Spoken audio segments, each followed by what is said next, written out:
વલસાડ બીડીસીએમાં સિલેક્ટરો અન્યાય કરતા હોવાના આક્ષેપો સાથે ખેલાડીઓના વાલીઓનો મોરચો. અંડર 14 ખેલાડીઓના શ્રેષ્ઠ પ્રદર્શન કરનાર 2 ખેલાડીઓના નામ જ ન હોવાની રજૂઆતો કરાઈ. વલસાડ બીડીસીએ પર બુધવારે જિલ્લાના અંડર 14 ખેલાડીઓના વાલીઓએ મોરચો લઈ જઈને બીડીસીએના સેક્રેટરીને તેમના સંતાનો સાથે અન્યાય થતો હોવાની રાવ કરી હતી, જેમાં તેમણે જિલ્લાના સિલેક્ટર સામે નારાજગી દર્શાવી શ્રેષ્ઠ પ્રદર્શન કરનાર 2 ખેલાડીઓના નામ જ ન હોવાની રજૂઆતો કરી હતી. વલસાડ બીડીસીએ ઓફિસ ઉપર વાપીના અંડર 14ના કેટલાક ખેલાડીઓના વાલીઓ પહોંચ્યા હતા.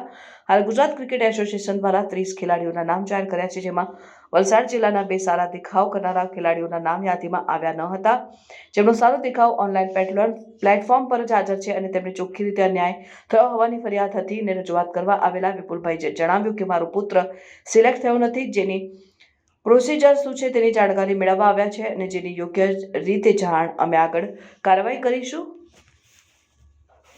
આશુતોષ, અમે આજે વલસાડ બીડીસીએ સ્ટેડિયમ પર આવ્યા હતા રજૂઆત લઈને. અમારા છોકરા જે આ વખતે અંડર 14માં ક્રિકેટ રમ્યા હતા વલસાડ તરફથી અને સારું પરફોર્મન્સ આપ્યું હતું, છતાં પણ એમનું સિલેક્શન સ્ટેટ કેમ્પમાં નહીં થતાં અમે ન્યાય માટે રજૂઆત કરવા માટે અહીંયા આવ્યા હતા. એટલે મિટિંગ ચાલી, અમને હજુ સુધી કંઈનું રિઝલ્ટ મળ્યું નથી, પણ અમને આશા છે કે રિઝલ્ટ મળે અને જે પણ રેકોર્ડ છે કે જે પણ એમનું પરફોર્મન્સ છે એ પબ્લિક પ્લેટફોર્મ પર જ છે, એટલે એમાં કંઈ છુપાયેલું નથી, એટલે અમને ન્યાય મળે એવી અમે આશા રાખીએ. હું વિપુલ, અમે બીડીસીએમાં આવેલા હતા આજે. જે અંડર 14નું સિલેક્શન ચાલતું હતું એમાં અમારા છોકરા સિલેક્ટ નહીં થયા, એના અમે સિલેક્શનની પ્રોસિજર જાણવા આવેલા હતા. કઈ રીતે પ્રોસિજર થાય છે, કયા ક્રાઇટેરિયા છે સિલેક્શનના, એની માહિતી અમને લેવા આવેલા હતા. માહિતી મળી, સેટિસ્ફાઈ નથી મોટે ભાગે. અમે જોઈએ હવે આગળ, અમે રિક્વેસ્ટ કરી છે, આગળ એવાને પગલાં લેવા કીધા છે, જોઈએ હવે આગળ. ખાસ કરીને અંડર 14ની જે ટીમ હતી તે સ્ટેટ લેવલની ટીમમાં અંડર 14ની ટીમ વલસાડ ડિસ્ટ્રિક્ટની પહેલાં બની.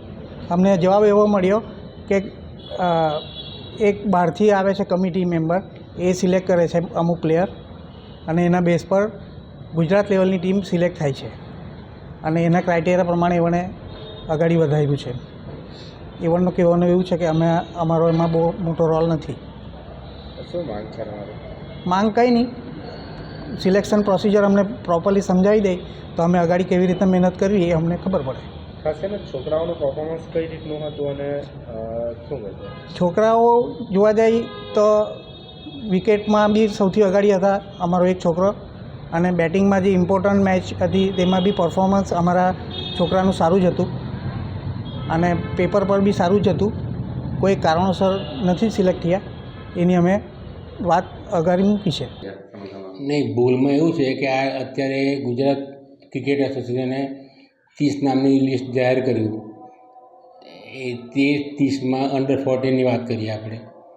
તે 30માં આ 2 છોકરાઓના વાલીઓ આવેલા કે ભાઈ એમને અમારા છોકરાએ પરફોર્મન્સ કર્યો છે અને આમાં બીડીસીએનો કોઈ રોલ નથી.